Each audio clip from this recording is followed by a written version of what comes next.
Hi, boys and girls. Miss Pugh is going to read you a story today about fire safety because it is Fire Safety Week this week, and we are going to be celebrating fire safety and learning some things that we need to do around the house to stay safe. Today, moms and dads, while I'm reading the story, you're going to need to get a pair of scissors, a red crayon, a glue stick, and the packet that was sent home with you that includes all of these things. It's going to have red construction paper, and it's going to have a paper like this for the activity that we're going to do afterwards. So boys and girls, while mommy and daddy are getting those materials ready, I would like to read to you today Miss Mingo and the fire drill. Now, when you come back to school, we will be having fire drills once every month. And actually, we just had one the other day, and the boys and girls have to get out of the building very quickly in order to stay safe. And it's just practice. Practice is a good thing. So let's read about Miss Mingo and the fire drill. Jamie Harper is the author and the illustrator of this story. There's our title page. Okay, let's enjoy our story. It's Fire Safety Week, Miss Mingo announced to her class one Monday morning in early October. We'll be learning what to do in case there's a fire. My Granny had a fire, Alligator said. It was in her frying pan. The smoke detector went off and it was really scary, and my French toast got burned, but I ate it anyway. Everyone agreed. It sounded very scary. Panda started barking, elephant trumpeted, bird growled,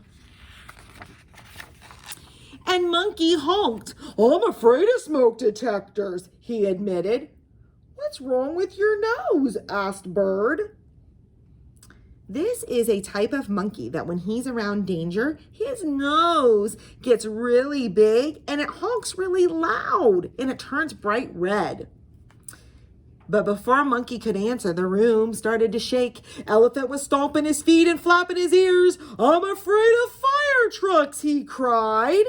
Did you know that when elephants are frightened, they stomp their feet and they trumpet with their trunks? Now, let's simmer down, said Miss Mingo. I know fire can be scary. Just thinking about it makes me want to hide behind my friends. But I know I have to follow the rules when there's danger. So today we have a visitor coming who will teach us how to be safe and well prepared.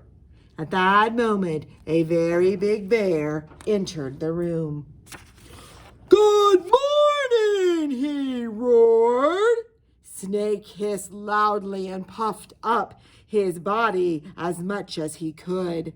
Pig darted away from the bear and dove under Miss Mingo's desk.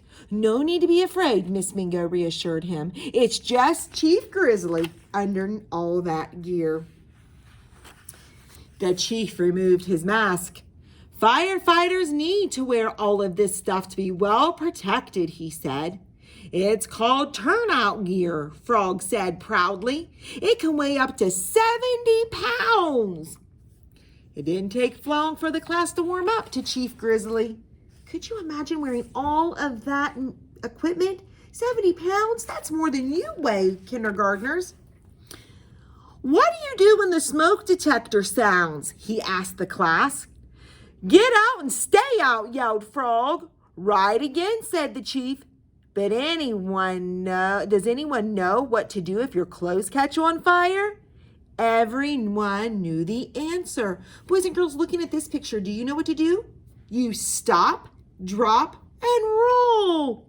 Miss Mingo promised Chief Grizzly that they would work on their technique. At the end of the story, I want you to practice stop, dropping, and rolling.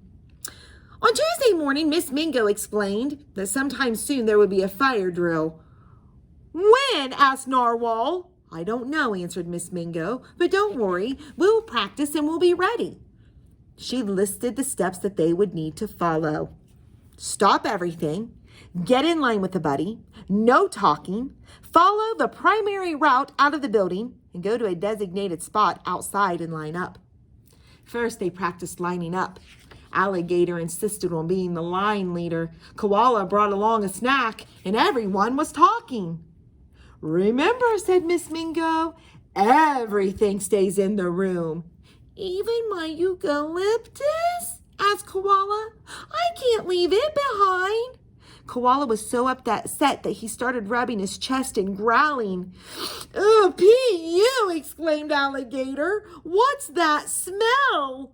She dropped Koala's hand and ran to the end of the line.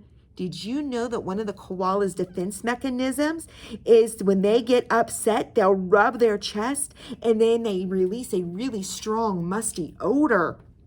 Oh my, said Miss Mingo, opening up a window. Why don't we practice some more outside? Today, we will take the primary route to get outside, Miss Mingo said as they left the room.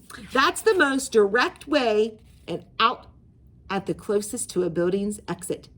The secondary route, announced Frog, is just another way we can go in case we can't use the first one. Miss Mingo gave him a nod. There was a lot of noise as the class made its way through the halls. Finally, Miss Mingo's class made it to the meeting spot outside. Miss Mingo called each student by name. When Panda didn't answer, she scanned the schoolyard. It didn't take Miss Mingo long to spot him wedged in a tree, all curled up. Panda, why aren't you in line?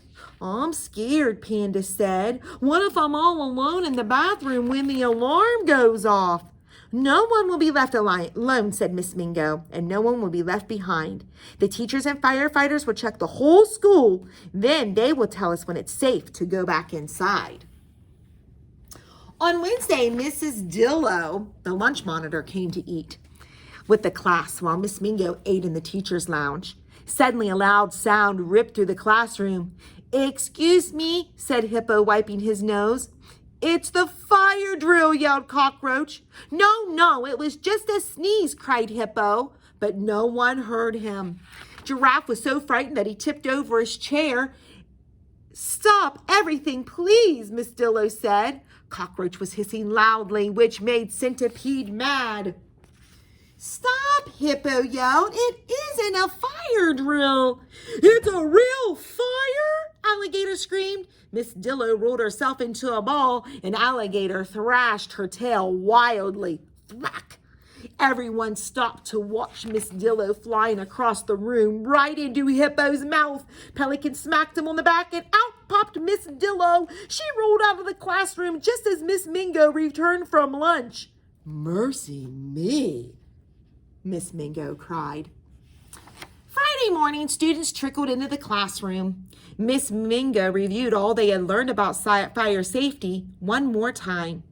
During the morning meeting, a siren blasted and bright red lights flashed. It's here, hollered Pig. It's the fire drill, Octopus cried. He squirted a cloud of ink into the room. But the class stayed calm. Norwell helped some of the classmates to the doorway, where students began to line up by their buddies. Miss Mingo led her class out of the room and down the hallway. Everyone protected their ears from the loud sound. There was no talking, there was no running, and no one stopped at the cubbies, although Alligator tried. The students were just about to exit the building when they found Chief Grizzly blocking the entrance with a sign that read, Fire! He smiled and then winked, and they knew this was a special test.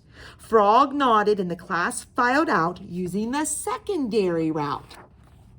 Outside, the class formed a perfect line and stood in perfect silence while Miss Mingo called out every name. They were the very first class to be ready. Miss Mingo was so proud of her students, and so was Chief Grizzly, who rewarded them all with a job well done. Now, boys and girls, during Fire Safety Week, there are some really important things that you can be doing at home, like practicing stop, dropping, and rolling. And you can also practice going out and having a fire escape plan outside of your house to meet Mommy and Daddy if you smell smoke. Now, today we are going to make our activity. Now, at home, you're going to have this, and you're going to have a piece of sandpaper. We're going to make a fire safety matchbook, okay? So the first thing we're going to do, let Miss Pugh angle her camera down. Okay. So the first thing you are going to do is we are going to fold your matchbook like this. Miss Pugh folded up a piece at the bottom. That's probably about a 2-inch, 3-inch piece at the bottom. And I folded down the top half, okay? Once you have that, you're going to add glue to the back of this sandpaper. This sandpaper feels really gritty because if you've ever seen a real matchbook, which you're never to play with, you know that that's where they strike the matches. So this is our pretend book. Then you are going to lay out your matches one by one, just like this. Miss Pugh's going to put glue at the bottom of her matchbook.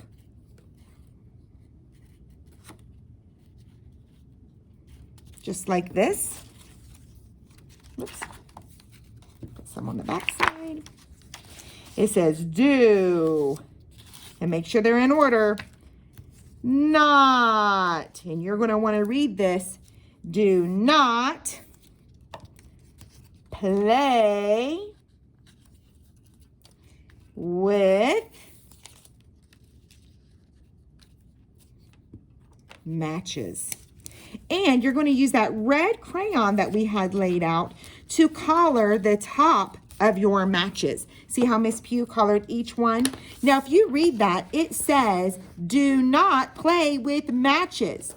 We're going to fold that piece back up. We're going to close our matchbook. And we're going to glue